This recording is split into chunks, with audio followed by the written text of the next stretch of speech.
Halo ya, selamat datang di channel YouTube gua di Kurawan Selomong. Di konsep video kali ini bakal beda teman-teman. Biasanya di video-video gua sebelumnya itu videonya lebih ke jalan-jalan ke suatu tempat ataupun review pesawat ataupun tour stadion sepak bola. Tapi di tahun 2026 ini gua mau buat konsep video yang beda, yaitu gua bakal bikin video dengan konsep gua bakal share pengalaman gua sebagai orang Indonesia yang udah tinggal di Eropa kurang lebih 10 tahun. Di video ini, gue bakal ngasih tahu ke teman-teman informasi atau pengalaman yang gue punya ke teman-teman. Nah, jadi buat teman-teman yang merasa kalau misalnya tinggal di Eropa itu enak, emang enak teman-teman. Tapi ada juga yang nggak enaknya. Nah, di video ini gue bakal bahas apa aja hal-hal yang nggak enak ketika kita tinggal di Eropa. Nah, dalam video ini lebih khususnya adalah tinggal di Prancis. Jadi kayak gimana videonya? Langsung aja kita mulai yuk. Ale! Yang pertama, yang menurut gua nggak enak tinggal di Prancis, itu adalah kita nggak punya pedagang kaki lima di sini teman-teman. Kalau di Indonesia, pedagang kaki lima itu kan melimpah ya. Kalau misalnya kita lapar malam-malam, itu banyak tukang nasi goreng lewat, tukang somai lewat, tukang bakso lewat. Di sini kalau kita lapar malam-malam, kita nggak punya hal-hal kayak gitu teman-teman. Udah gitu, restoran-restoran di sini juga jam bukanya itu terbatas. Jadi kita kalau misalnya craving mau makan sesuatu, apalagi makanan Indonesia, itu susah banget teman-teman.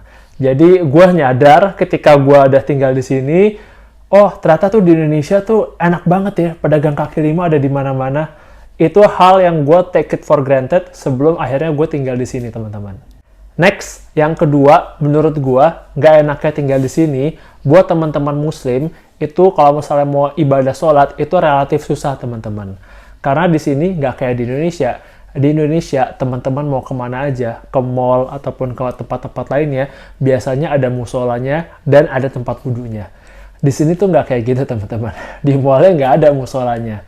Masjid ada sih tersebar di beberapa tempat, tapi itu juga hanya beroperasi pada jam-jam tertentu.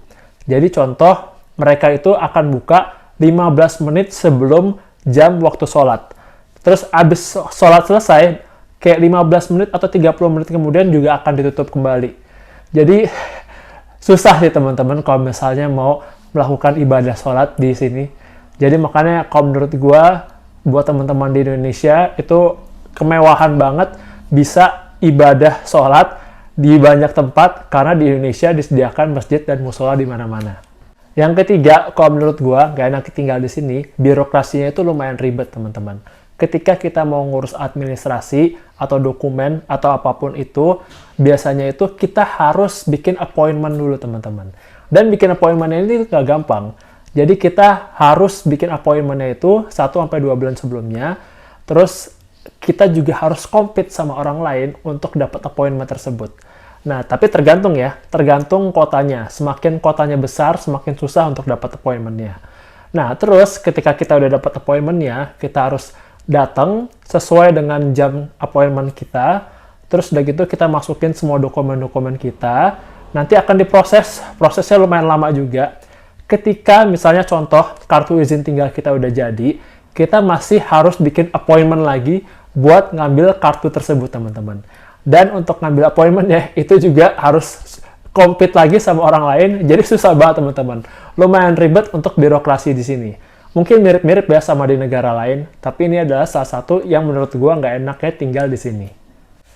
Terus yang keempat, kalau menurut gua nggak enaknya tinggal di sini adalah ketika kita mau nyari tempat tinggal teman-teman. Nyari tempat tinggal, terutama di Paris, itu tricky banget teman-teman. Karena walaupun teman-teman memiliki financial capacity yang cukup, profil teman-teman misalnya bagus, tetapi tetap susah teman-teman. Jadi misalnya di sini ada orang, misalnya orang Prancis, dia mempublikasikan apartemennya atau tempat tinggalnya di suatu website. Kalau misalnya tempat tinggalnya itu mau disewakan, itu bakal banyak banget teman-teman yang mau. Jadi kita harus compete sama orang Prancis, orang Eropa, ataupun orang Asia, ataupun orang lainnya untuk bisa mendapatkan apartemen tersebut. Nah, misalnya ketika kita udah dapat apartemen tersebut, kita juga akan dimintai banyak hal. Dokumen-dokumen standar, tapi kita juga akan dimintai deposit untuk mereka sendiri.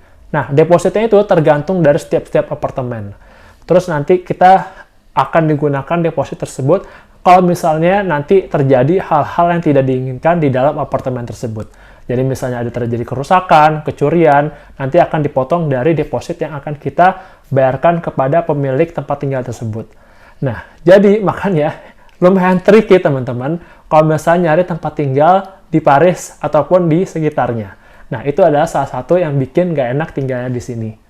Yang kelima, menurut gua, gak enaknya tinggal di sini, banyak banget strike ataupun mogok, teman-teman. Di sini, di Paris, itu kita biasanya untuk mobilisasi menggunakan transportasi publik. Karena transportasi publik di sini jujur emang bagus banget, teman-teman. Tapi, ketika misalnya udah ada strike ataupun mogok, itu susah banget, teman-teman, untuk mobilisasi. Jadi, karena mereka di sini serikat pekerjanya mungkin cukup kuat ya, teman-teman. Jadi ketika misalnya mereka mau protes akan sesuatu, mereka mogok aja gitu. Mereka mogok, terus nggak mau kerja, jadinya itu berdampak kepada banyak orang. Nah, itu jadinya ribet banget, mau kerja ataupun mau aktivitas, jadi susah banget karena semua transportasi publik biasanya mogok. Nah, itu adalah salah satu ciri khas tinggal di Prancis tuh nggak enaknya kayak gitu, teman-teman. Oke, jadi itu adalah hal-hal yang menurut gua nggak enak ketika kita tinggal di sini. Pastinya orang-orang lain memiliki versinya masing-masing. Tapi kalau tadi adalah versi dari gua sendiri.